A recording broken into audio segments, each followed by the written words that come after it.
The Lansing Roots program is a program of the Greater Lansing Food Bank that aims to help reduce barriers to beginning farmers by providing them with the resources that they need to be a successful farmer. So we have on our 10-acre site right now, we have 11 different farmers who are actively farming. 7 of those farmers are refugee families. We also work with low-income individuals, individuals with disability, people of color, and women. So we're trying to reach out to those who historically don't have a place in the American agriculture system. Each farmer gets a 100-foot by 100-foot plot during their first season, with the opportunity to increase that as they continue in the program. So the farm itself is divided into 100-foot by 100-foot squares. We have not all of our land is currently in production. Again, as an education technique and also as a responsible, a sustainable approach to farming, we do cover cropping. What you can see here, these 2 plots were planted in a cover crop of oats. We will mow those a few times during the season. All of that straw nutrients will just remain on the ground. In the fall, we will use one of our implements, probably a combination of a subsoiler and a disc, to incorporate that organic matter back into the soil. And next season, these plots will have a better chance at being successful because they'll have healthier soil. Our entire farm is bordered by an electric fence to help keep deer out. One of the things that we like to provide for everyone here is the best possible opportunity to be successful. Also to show them things that they might do in the future if they have their own farm. We're in the 2nd year of the program, and as the program continues to grow and develop, so does the infrastructure. This vegetable washing station, as you can see, is not yet complete. It started with a basic shell last year. 2 weeks ago, we installed all of the sinks. We've got water over here temporarily until we get it completely built, but it is now a functional, safe, and legal place for farmers to wash their produce. We have this wonderful barn that we use to store all of our tools and equipment. Our farmers who work on site have access to all of the tools and equipment within the barn. The only piece of equipment that they're not able to use is the tractor, but we do a lot of great work for them with the tractor. We have a number of different implements, again, to help them be successful, as well as to show them what they might do in the future.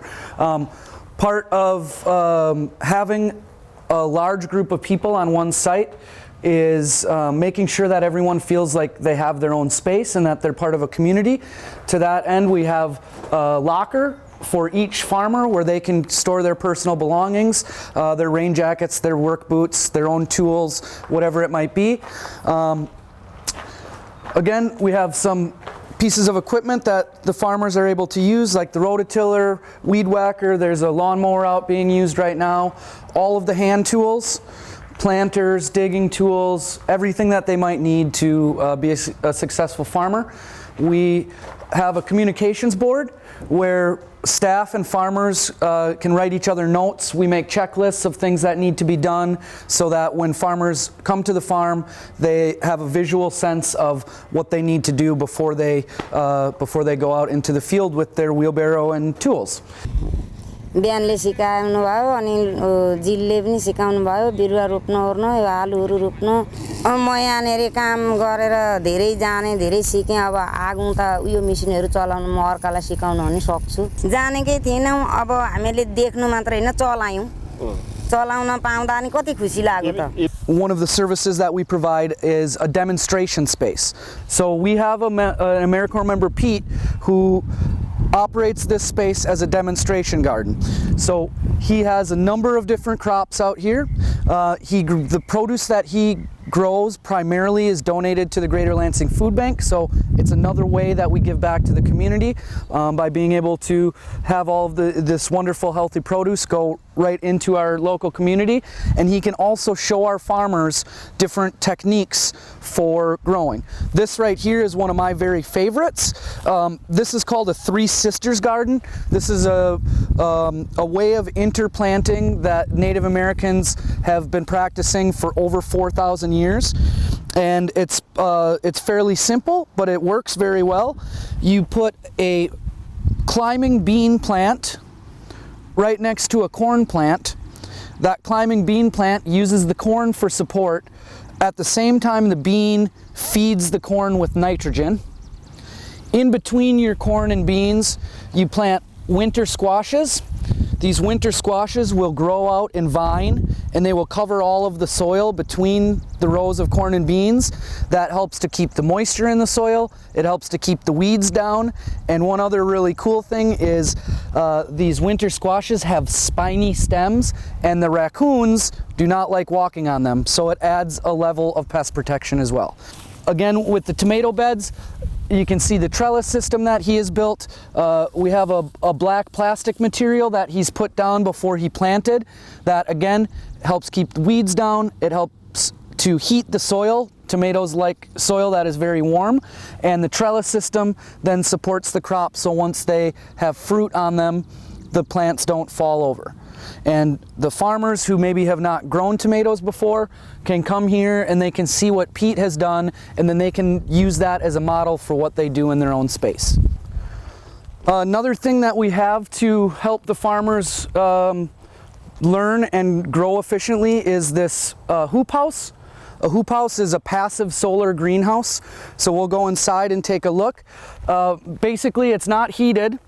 It has venting on the sides and the ends.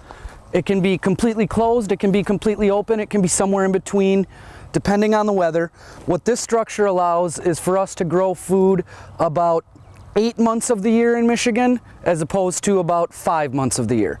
So we can do rotational crops in here. We can start crops very early in the spring. We can grow crops very late into the fall and winter. So what we offer our farmers is every farmer has the opportunity to utilize the space in here. But one of the other things that we provide are a series of workshops throughout the season for our farmers. So in September, we will be going to the MSU Student Organic Farm to learn about growing in hoop houses from the experts over there. What we will do then is we will prepare all of the ground here in the greenhouse. We will have that workshop with farmers. We will then have seeds and plants for them to be able to come in here and make their own bed inside of the greenhouse. Then in October, when all of the crops in the fields are dying, they will have brand new crops here in the hoop house. One of the things that we are doing right now is a large-scale windrow composting system. So we receive a mixture of horse manure, bedding, and straw from a couple of horse farms. We take fresh produce from the Greater Lansing Food Bank that can't get distributed in time. We add that. We add our own plant and vegetable material from the farm, and we continue to turn this pile over. By next spring, this will be approximately 30 cubic yards of usable compost for the farmers to use. In the meantime, while that compost is cooking, as they say, as that is developing, we work with the city of Mason, which is just a couple miles down the road. They donate their leaf mulch compost. So in the fall, when they do leaf pickups, they build huge compost pile, compost those leaves, and they will give us as much as we want for free. So we're very grateful to the folks that help us, like the City of Mason. They also provide the wood chips that you may have noticed by the barn. So again, trying to partner with as many local agencies as we can. Here is a very large plant donation that we just received yesterday. So all of these were plants that just weren't sold at a local nursery. They donate them to us, and everybody wins. One of the things that is important to have a successful farm is to have proper refrigeration for your crops once they're harvested. So we took what was just a regular box truck, a delivery vehicle that was no longer in service for our organization, and we repurposed it. We built a walk-in cooler inside of it. We have a window air conditioner that uses a unit called a CoolBot to make the air conditioner run more cold, so we can actually keep this at 40 degrees just like a regular walk-in cooler in a restaurant or a grocery store would be. Very simple design, 4 inches of foam board insulation, window air conditioning unit, and painted plywood floor. Very cheap but very efficient construction. When it's harvest day for the farmers, we pull the ramp out and they come with their bins of vegetables and are able to walk right into the cooler. Harka is using one of our mowers to help to control the weeds around his plants. You can see the areas where he has already done. There are many different methods of weed control. Mowing is one of them. When you have a very large space, you have to maximize your time, be as efficient as possible, and if the weeds start to get ahead of you, as they have right here, one of the things you can do is just come in and mow them down. So that's, again, we try to show our farmers all of the different options for growing, for managing weeds, pests, all of the different things that you encounter on a farm. So Devi and Harka and Bhima, this is their second year in the program. So they started out last year with 1 full plot apiece. This year, because they were successful last year, they were each given an additional half plot. So now they each have 150 feet by 100 feet. Hopefully, they will decide to continue, and we will give them another full plot apiece next year, and they will have from this end of the farm all the way to the barn to work for themselves. They grow a lot of food that goes directly into their own homes, to their own families, to other members of their community. They also participate in our CSA program. So they grow crops that we harvest every week to put in the community supported agriculture boxes. Crops like these turnips, which will be harvested next week. And that provides them income, as well as teaches them new crops to grow. It teaches them what the people in mid-Michigan like to eat, so that if they do want to continue farming, they know what they will be able to sell. Here you can see a beautiful baby zucchini. All of the mature fruit were just harvested off of these plants in the last couple of days to be sold through our community supported agriculture program. So basically what that is it's a weekly vegetable subscription, whereas the participants will pay at the beginning of the season for a 20-week, in our case, 20-week subscription. Every week they get whatever is freshly harvested off of the farm. By paying up front, it allows the farmers to utilize that money at the time they need it the most, which is when they need to buy plants and seeds and hoses and fencing and all of the materials that they need to have a successful farm. Right now we have a 42-member CSA. Included in our 42 members are 14 shares that are specifically for low-income families. So again, as part of the Greater Lansing Food Bank, our mission is to help to feed people. One way that we can do that is by subsidizing some of our CSA shares, offering them to low-income families, so families who meet any of the federal poverty guidelines, who receive food benefits, who receive SSI, those sorts of things. We welcome people to come and see us every Wednesday at the Lansing City Market, where we do our CSA distribution. We also will be doing retail sales of other crops that come out of the fields.